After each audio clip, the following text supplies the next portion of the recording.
Lovely! Hi everyone! See, the angulo is here. Okay lang. Siya face here nga. Diba, no? Abala. At walang gusot.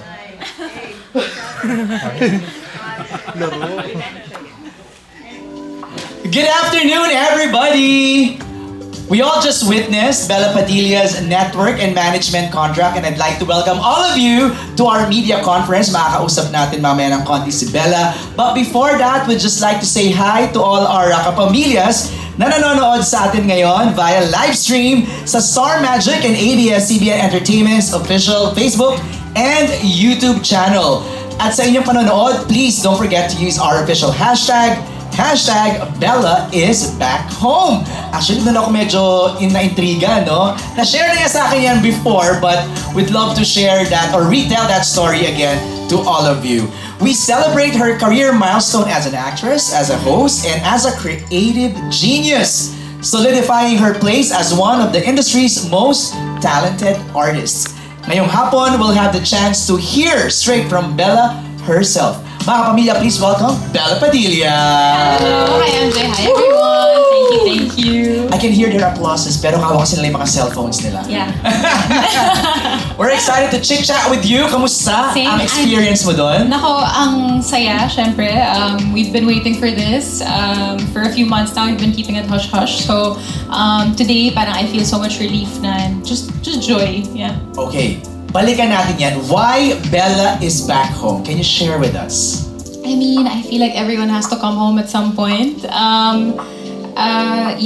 This has been a conversation kasi with Derek Lauren for a while now, and I guess I was looking for the right time.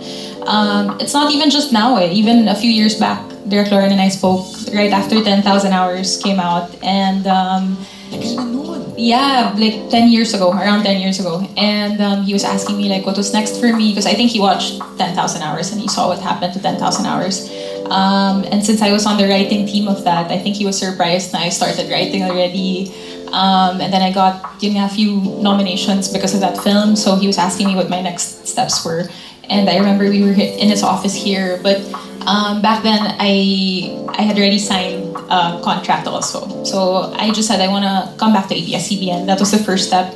And then a few months later, I was asked to join a look test with Coco Martin for Ang Provinciano, and parang I guess I could say the rest is history for me. Like it started my kapamilya journey again. So yeah. Pero for everyone's information, you were launched as part of Star Circle Batch. Star Magic Batch 15. Sino doon?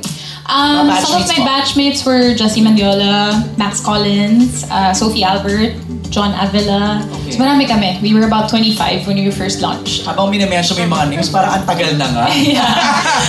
2007. I was 16 years old. My gosh. Wow! Yeah.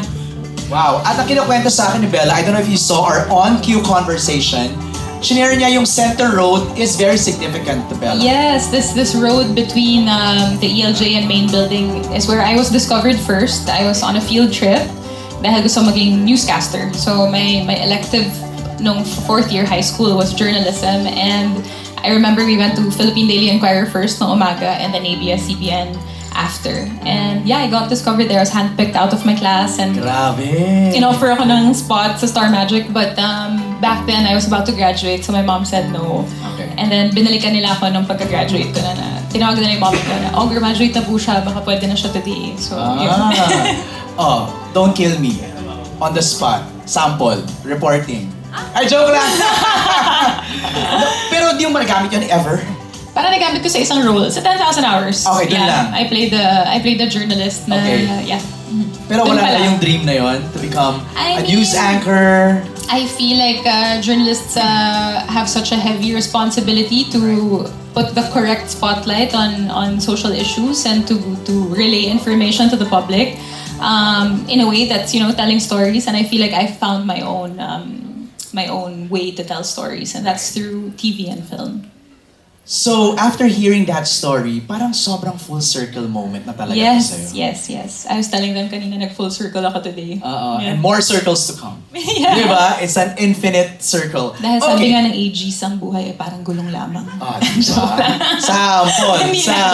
Doon na lang ulit ako sa journalism. Hindi ka ba, wala ka bang talent for singing? Meron, pero hindi nyo maririnig the same way I do. So, I think wag natin ibigay kasi hindi umuulan today. Okay, wait lang. Before we move further and ask you the questions from our friends from the press, Yes. what are the projects lined up for you? So, I still have 2 films that are about to come out very, very soon. I saw the trailer of... Isang Daang Awit para kay Stella. That's coming out on September 10. I'm also currently filming with Carlo Aquino, our union project. That film is very, very heavy and very dramatic, so I'm kind of focusing on that right now. And then let's see. Obviously, I will still be on Showtime on days that I'm not working, but I don't know yet what I'm gonna start with here. I'm sure they you're haven't told me planning yet. already, Yes, diba? yes, But yes. the contract that you signed kanina is network and management. Yes. Management meaning to say it's gonna be Pia Campos, Yes, your lovely manager na Yes, and one of mahihain. my besties. Ayaw pumunta dito. And Star Magic. And Star Magic. Okay, yeah. and then network with Yes. ABS-CBN. Wow, full-fledged kapamilya. Bella Padilla. Okay, let's start the Q&A. First question is from Bix Almacen, our lovely friend here in blanket kumot outfit. Blanket kumot. I will read the question. Okay, what are you looking forward to ngayong nakabalik ka na sa Star Magic? I think the experience now will be very different from 2007. Star Magic is now led by Derek Lauren. It was Mr. M back in 2007, right? So I feel like the direction also of the agency is quite different. And I have to say it's very in line with what I do as an artist. And I also can't compare what I could do before and what I could do now because I was 16 back then. And I'm 22 now. Whoa! Charot, joke lang. I am older Mahina now. sa math si Bella. Actually, sobrang galing ko sa math. Pero 22 lang yung ano ko, yung Okay. age na alala ko. But no, I'm definitely different now also as an artist and as a person. So I feel like this will be a new experience again for me as well. I love how you mentioned the word agency. Ang lakas maka K-drama, maka K-pop, maka K-idol. Okay, another question from Bix is, meron bang isang ugali or katangian ng mga Star Magic artists na masasabi mong tatak Star Magic talaga for you? I think when you say Star Magic, the first thing you think of is work ethic. Everyone has a very, very good work ethic. No one comes late to work, like everyone knows their job, they know their lines. When you get to set and you work with a Star Magic artist, more often than not, they always bring their A game. So I like that. I like that perception of Star Magic artists because I feel like that's also how I am and how I have been in the last 18 years. So like I said, I feel like I align with them quite well. Nice. Thank you, Bix, for your questions. Thank you. Next is from Mikey Viñas, katabi lang niya, of Kapamilya Vines. You left Star Magic in 2010. And now, after almost 15 years, you're back. How would you describe the growth and changes na pinagdaanan ni Bella over the years? I don't want to forgo everybody I worked with also because, parang I'm coming home and I'm working with the same people again or new people but like the same agency again. But the people who also helped me along the way that wasn't part of this family also taught me so much. And I am very grateful for everything I learned in the 15 years that I wasn't here. I definitely am a different artist now. Like when I started in 2007, I was just a teenager who thought maybe I could act. Like I was told, parang you deserve a spot here in our industry. But back then, no one told me what I could be or what I can dream or what I could dream of or what I could achieve. And now I feel like I defined those things for myself. So I think it also comes with maturity, parang I'm more sure of myself. So, yeah. Alright, Mikey, salamat. Ay, actually, may second question pa si Mikey dito. Now that you're a full-fledged kapamilya, sino pa sa mga kapamilya stars ang nais mong makatrabaho lalo na sa paggawa ng pelikula or teleserye?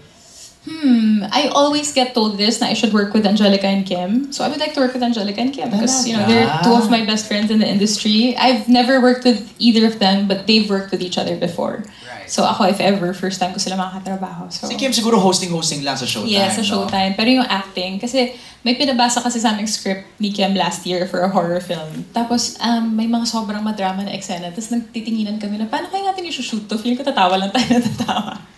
No, but I know Kim also when she's concentrating super super in the zone. So Pero riot yun ang Becky in I a know. project. Would be fun. I It feel, would be yeah. fun. Nagawa ni Angelica yung theater. Would you want? Yes. Maybe not anytime soon. Like Okay. my medium talaga is film. I think that's where I'm most comfortable in, and now I'm slowly going back into TV again. Nagulat ako na nakalimutan ko na ng katawan ko paano yung pagod ng taping at just like the number of sequences pag taping day. So I'm slowly easing myself into taping again. So maybe one day. One day, soon. From Nina Rina Datu of Cinema One. Nina is right there in the Hello. middle. You've touched the hearts of many OFWs or modern-day heroes through the TFC projects and your films. What lessons from those experiences will you continue to bring as a kapamilya? I think also more than the films, maybe my short stay in London also helped me get to know our OFWs more, and I feel like so many of their stories resonate with us pala without knowing, kasi we don't really hear about what they're going through. Diba pag nagtanong ka ng OFW, like, kamusta ka? Ang lagi nila sagot, naku, sobrang okay ako dito, sobrang saya. Like, they don't tell you what they're actually feeling. So I think living in London made me feel yung separation from your family, from your friends, and just being familiar with the place makes you instantly more comfortable. So I'm happy that we have TFC, that they see our stories pa rin here, and we're also able to bridge the gap with them. I'm very proud that our movies are still being watched or patronized by Filipinos abroad. I hope that continues, and I hope that becomes more and more prevalent, especially since the film industry could do better pa. So the lessons, I guess, are it's just that parang learning how to resonate with people you meet every day, not necessarily just the OFWs, but even the people here.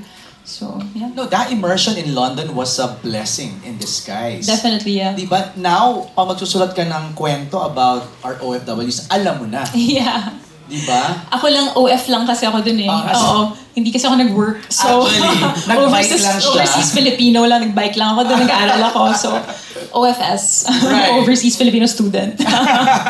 Nina, thank you for your question. Thank Next you, is Miss from Nina. Daniel.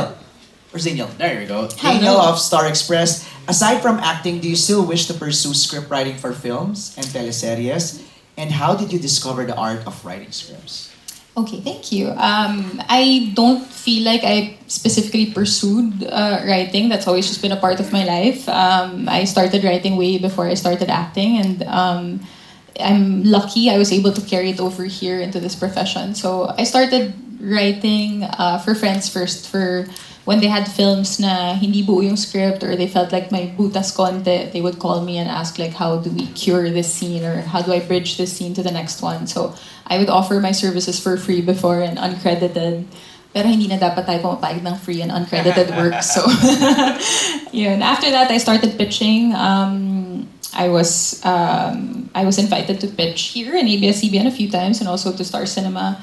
I think the first person who made me feel like, oh, this could work out was actually Tita Malu Santos. She bought one of my scripts last night, and the first draft was what they used on set. And so that was such a pat on the back for me, no revisions. But I mean, even before that, like I conceptualized Camp, so we Look at First Sight, like several projects under Viva Films also.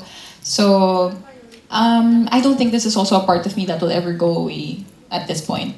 Like I will continuously write because it's such a therapeutic thing for me, as I'm sure it is for you guys too. Thank you, Daniel. Thank you. Meron pa tayong 2 questions pero mag-isingit ako ng questions ko. Okay. What's your proudest work of all? Proudest work? Like, pag acting tinanong or- namin, Bella Padilla, ito yun. Ito yung iuuna mo sa portfolio mo, sa resume mo. Does it have to be acting lang or Sige, all? separate natin si acting and the Ah, writing. sige. Acting, I think, I would still say ang probinsyano. Even if I've done so much more work that has more depth after that. I think Provinciano because in a way it put me on the map. Like On the kasi- mainstream map. on the mainstream map. Like I constantly say this. Pag pumunta akong probinsya, Carmen pa rin tawag sa akin eh. Oo ba? Tapos hinahanap sa akin si Coco. Parang Okay. hindi ko nga po siya kasama. Okay. So yeah, I feel like Provinciano really tested my acting range. Also, when I entered Provinciano, I was 24. Coco Martin, and there were several times on set na we would shoot in locations na totoong location siya. So kung kalsada, hindi naman namin parang rinirentahan yung buong kalsada eh. And the people who lived there would watch, and I would always remember na parang after our scenes they would start clapping because they were so moved by the scene. So it's that eh, parang you know your scenes will transcend to the screen kasi even the people on set are touched. So On that note, Yeah. are you open? Batang Quiapo, a cameo or a guest? why not? But I feel like dun na ako sa next show ni Coco kasi oo, ang gagaling na ng kasama ni Coco, hindi niya na ako kailangan Eh, doon. paano pag inibitahan ka ulit? Yeah, why not? Kung Okay. pagtapos na siguro yung shooting, why not? Alright, script writing naman. Your best Script work. writing, I think last night. Last night, it's the first full-length feature film that was produced into a movie. And I spoke about this quite recently.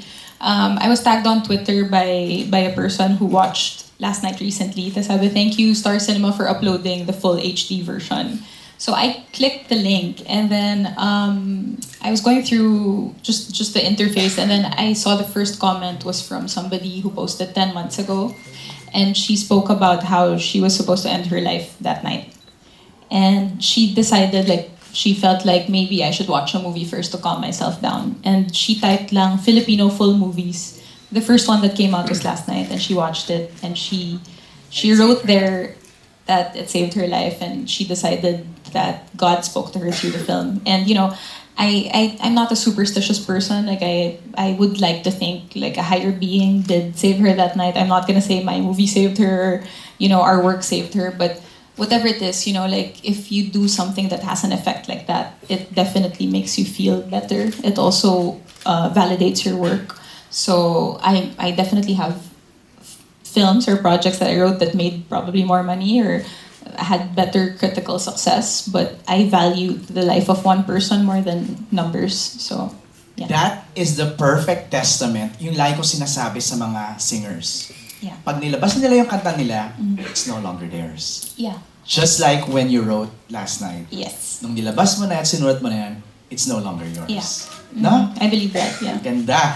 Okay, next question is from Mika Geronimo of CineHub. Is there any character of yours you've played in the past that you find more relatable now than when you first portrayed him? Yes. Wow, Celeste. dire-diretso. Yes, confident. Yes, of Celeste of Meet Me in St. Gallen. Oo.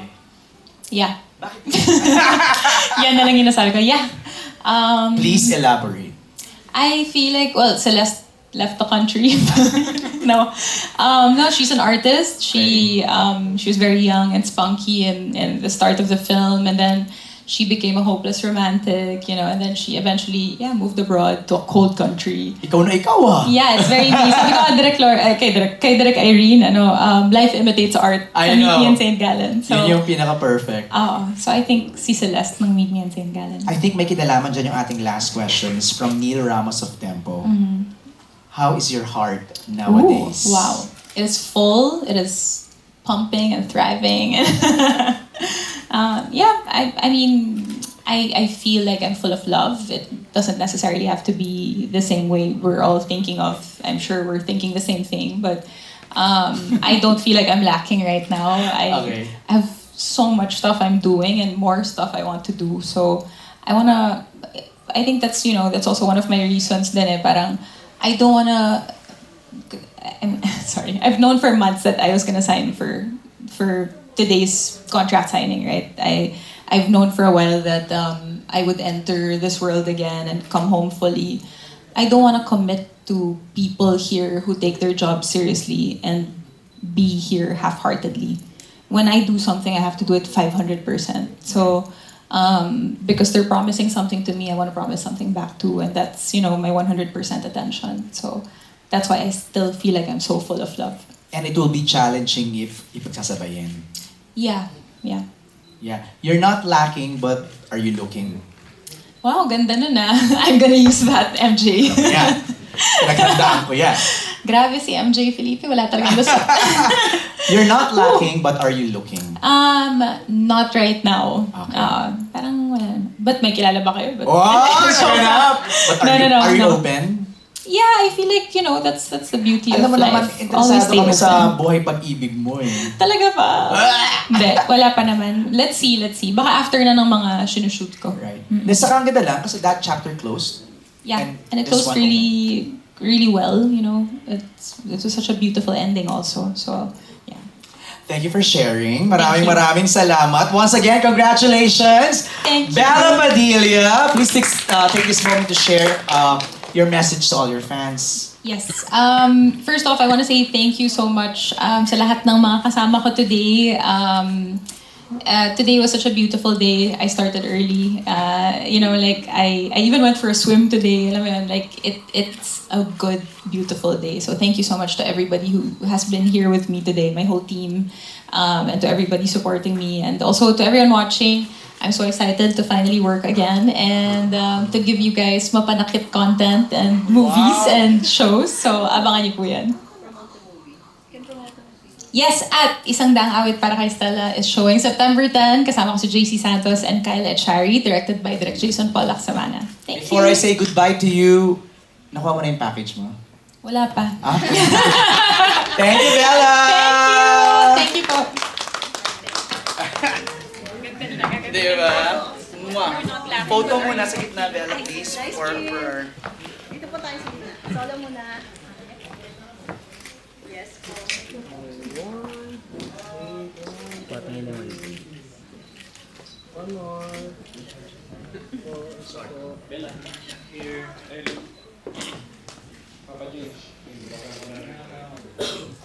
Bella here, please. Bella here, thank you. Bella here. Ray, mapicture mo naman kami. May remembrance naman. Araso. One more. Thanks, my love. Pia! Pang yung araw. So up next is Belle. So ito pwede na kayong mag-live, tweet, Naka-live na